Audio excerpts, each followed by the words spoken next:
Santos e Fluminense, Fluminense e Santos, às 7 da noite, a bola rola na Vila Belmiro para mais uma rodada de Campeonato Brasileiro e tá acabando, senhoras e senhores. Faltam apenas 3 jogos neste Brasileirão e a torcida tricolor não dorme direito pensando nessas partidas do Campeonato Brasileiro. Tá todo mundo ansioso, todo mundo numa expectativa gigantesca pelo que vai acontecer nesses últimos jogos. Só que não, roda a vinheta, bora para mais um pré-jogo aqui no canal Blessa.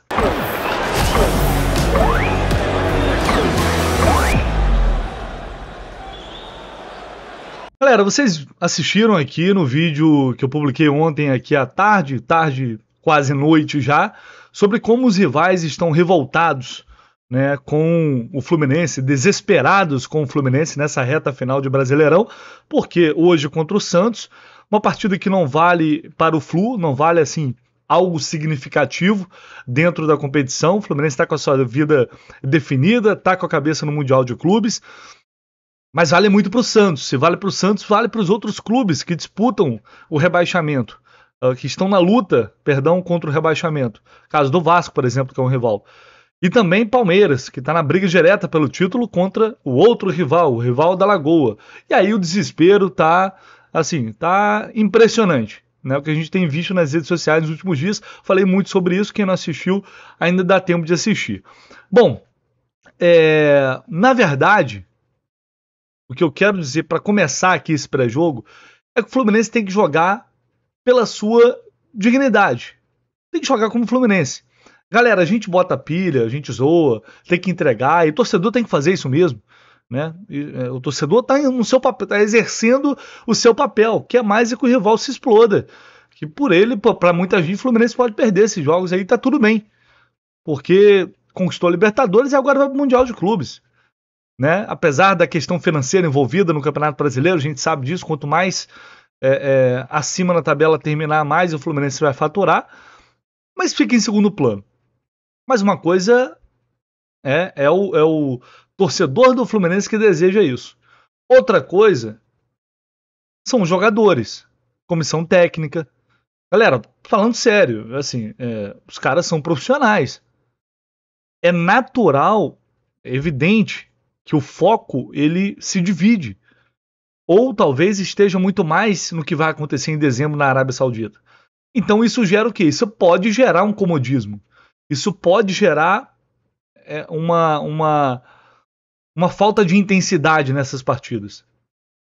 É perfeitamente compreensível. Quem tem a responsabilidade hoje é o Santos.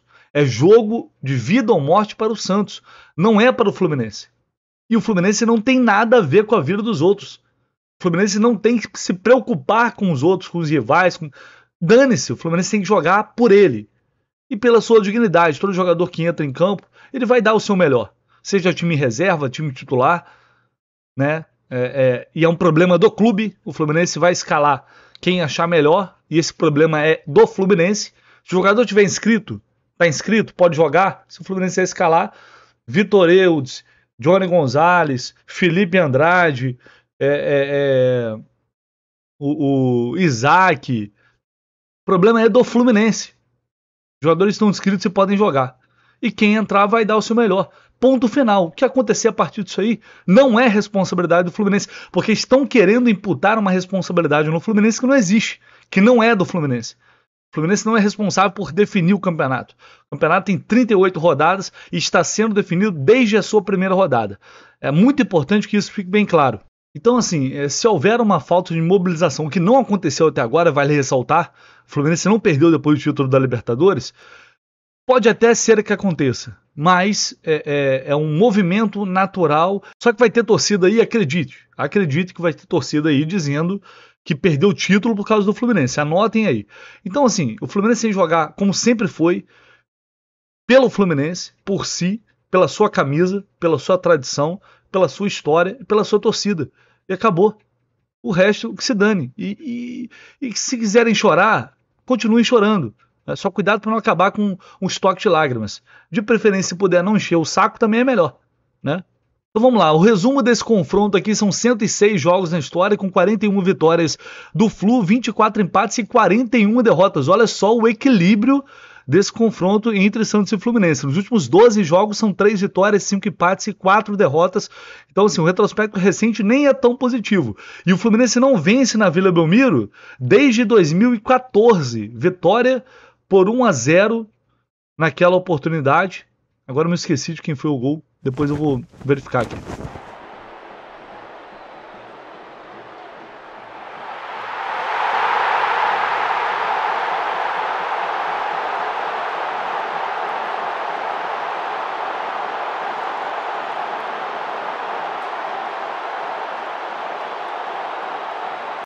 O gol foi do Edson. Eu vi que agora o gol foi do Edson, aquele mesmo Edson. Ou seja, é claro que vai ser um jogo difícil. Mas depois vai ter gente dizendo que se o Fluminense perder o jogo, não vence lá há quase 10 anos. Mas vai ter gente dizendo que o Fluminense entregou o jogo. Bom, no primeiro turno no Maracanã, deu vitória do Flu por 1-0, com o gol com passe de John Arias. E aí, finalização de quem? Duvido você adivinhar. Vamos com a provável escalação da Mais Ágil, sempre em parceria aqui com o canal do Lessa. Você que está aí nesse fim de ano precisando de uma graninha extra, de um reforço ali no orçamento, a Mais Ágil faz isso para você como? Como ela pode te ajudar? Antecipando o seu saldo do FGTS, do seu fundo de garantia. Se você tem uma reserva lá, aquele dinheiro que você não pode movimentar, a Mais Ágil faz essa antecipação e aí você vai poder passar um final de ano aí mais tranquilo com a sua família. É tudo com a menor burocracia possível. É só clicar no link que está aqui na descrição do vídeo e eles vão te ajudar e você recebe esse dinheiro na tua conta em pouco tempo. Vamos lá, galera. O Fluminense tem muitos desfalques, jogadores que já vinham desfalcando a equipe nessas últimas partidas, como o Felipe Melo. O Felipe Melo até voltou contra o Curitiba, mas sentiu novamente, estava gripado, enfim, e vai ser preservado, não vai para o jogo.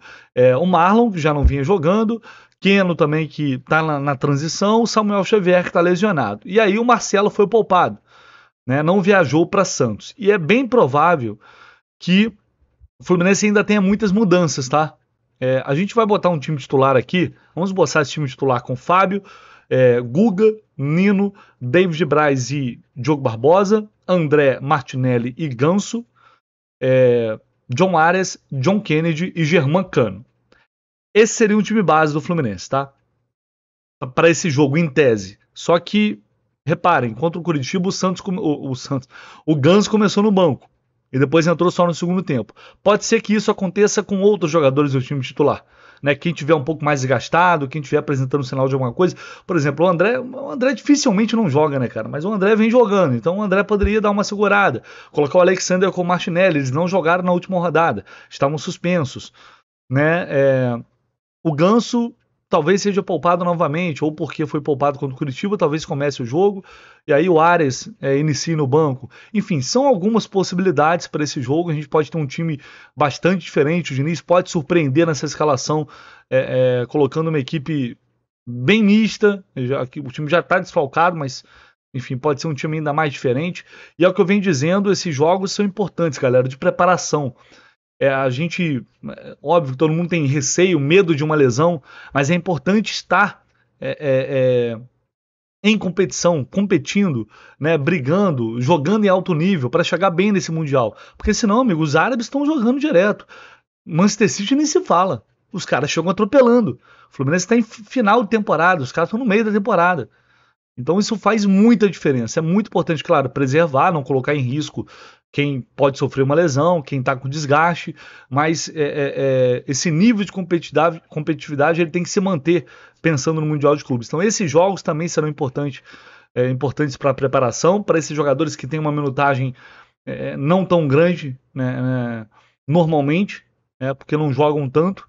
É fundamental que eles mostrem serviço até para que, enfim, o Diniz tenha mais opções lá em dezembro na Arábia Saudita. Então a responsabilidade é toda do Santos nesse jogo, eles precisam vencer de qualquer maneira, né? Não vem jogando bem na Vila Belmiro Santos. O Fluminense vai leve, vai para fazer o seu melhor, sem peso nas costas de ter que conseguir um resultado. E isso, evidentemente, emocionalmente tem um aspecto bem positivo atrelado a essa situação. E com todas as informações do Peixe, o André Siqueira, do canal Filho de Peixe, jornalista super competente, trazendo as últimas notícias aí do Santos para o jogo desta noite. Fala galera do canal do Lessa, muito prazer, eu sou o André Siqueira do canal Filho de Peixe, agradeço ao Lessa pelo convite para poder participar aqui do canal mais uma vez para falar do Santos Futebol Clube, que nesta quarta-feira enfrenta o Fluminense na Vila Belmiro a partir das 7 horas da noite. Se o Fluminense, por sua vez, está com a vida garantida, a vida resolvida no Campeonato Brasileiro e só pensa no Mundial de Clubes, o Santos tem mais uma final pela frente contra o tricolor das Laranjeiras, né? O Santos, que briga para não cair, abre a rodada a 2 pontos da zona do rebaixamento e precisa ganhar na Vila Belmiro porque a nota de corte para permanecer na Série A tem subido.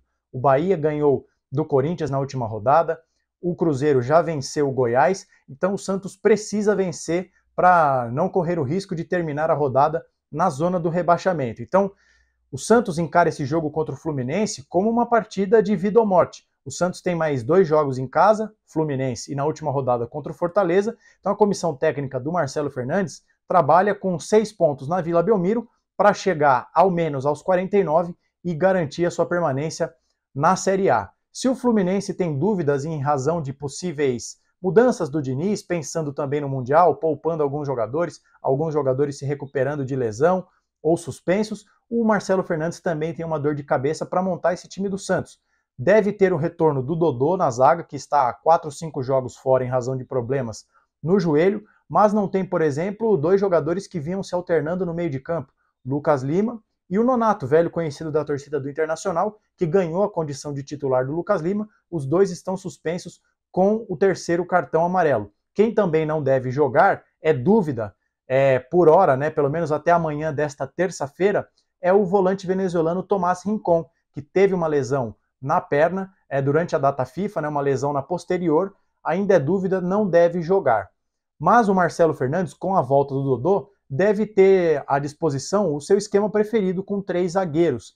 A dúvida ficará no meio de campo para saber se o Soteldo, que é um atacante, será recuado para fazer a armação, coisa que ele já fez em alguns jogos recentes, ou se ele jogará no ataque, e aí o Marcelo vai precisar definir quem joga no meio de campo. Mas uma provável escalação do Santos é a seguinte: João Paulo no gol, Lucas Braga e Kevson nas alas, Joaquim, Messias e Dodô na defesa, Rodrigo Fernandes, Jean Lucas, eu acho que jogará o Soteldo, e lá na frente o Maxi Silveira e o Marcos Leonardo. Um 5-3-2, que é um 3-5-2, quando o Santos tiver a bola, tá? O que a gente pode esperar desse jogo é que o Santos não perde a 7 jogos, mas não ganha na Vila há 2 partidas. Empatou com o Cuiabá e empatou com o São Paulo. O Santos tem tido dificuldades para jogar na Vila Belmiro. Seja pelo nervosismo de ter que decidir jogos, seja por enfrentar times que ficam fechados na defesa. Coisa que não é a característica desse Fluminense, que mesmo fora de casa tem bastante posse de bola. Então não se surpreendam se o Santos der a bola para o Fluminense e apostar nos contra-ataques com o Soteldo, com o Marcos Leonardo e com os alas. O Santos, como eu disse na abertura desse vídeo, encara esse jogo como uma final, vai enfrentar um Fluminense meio dividido com as suas atenções no Brasileiro e no Mundial de Clubes, mas o Santos deve ir para cima do Fluminense para tentar somar 3 pontos fundamentais para tentar se manter fora da zona do rebaixamento e garantir a sua permanência na primeira divisão do Campeonato Brasileiro, tá certo? Esse é um resumão do Santos e eu agradeço ao Lessa mais uma vez pelo convite para poder falar do Santos aqui, e a gente espera que nesse jogo da quarta-feira vença o melhor. Um abraço a todos e até a próxima. Valeu, meu amigo, tamo junto, um abraço e até a próxima. Agora vamos à arbitragem. Arbitragem. Será dele? Estavam com saudades? Anderson Daronco vai apertar o jogo, auxiliado pelo Rafael da Silva Alves, que é auxiliar FIFA, assim como o Anderson Daronco, que é FIFA, e o Michael Stanislau, todos do Rio Grande do Sul. O árbitro de vídeo será o Gilberto Rodrigues Castro Júnior. Retrospecto desse cidadão que é um dos árbitros mais insuportáveis atualmente no Brasil e um dos piores, tecnicamente falando. Infelizmente, é a realidade. 38 jogos, ele já apitou do Fluminense, 13 vitórias, 11 empates e 14 derrotas. O último jogo que ele apitou foi a derrota para o São Paulo no Morumbi, 1-0. Teve aquele clássico diante do Flamengo pela Copa do Brasil, o pisão do Gabriel Barbosa no Ganso, aquela história toda, aquela arbitragem horrorosa, péssima. né? E depois também, antes ele tinha apitado o Fluminense 3-0 no Paysandu. Foram os 3 jogos que o Daronco apitou nesta temporada do Fluminense. Infelizmente é um árbitro que vem numa fase muito ruim, porém, convenhamos, agora, neste momento da competição que o Fluminense está com sua vida resolvida, é mais tranquilo. A gente não vai se revoltar tanto quanto se fosse, enfim, um jogo valendo a vida também para o Fluminense, mas é óbvio que ninguém quer ser, né, operado. Então, tomara que esse cidadão possa fazer uma boa arbitragem logo mais a Vila Belmiro. Galera, a partir das 7 da noite, aliás, das 7 da noite não, a partir das 6 da noite, super pré-jogo, que vocês já estão acostumados, canal do Lessa, Raiz Tricolor, juntos também para uma super transmissão, eu, Gabriel Amaral, trazendo todos os detalhes desse jogo na Vila Belmiro, e depois, claro, pós-jogo, aqui no canal do Lessa também com Raiz Tricolor, aí com o nosso Renan Reis, nosso Laranja Tricolor, Alexandre Vasconcelos, equipe completa, com tudo, com toda a repercussão dessa partida. Nos vemos logo mais, um abraço, galera!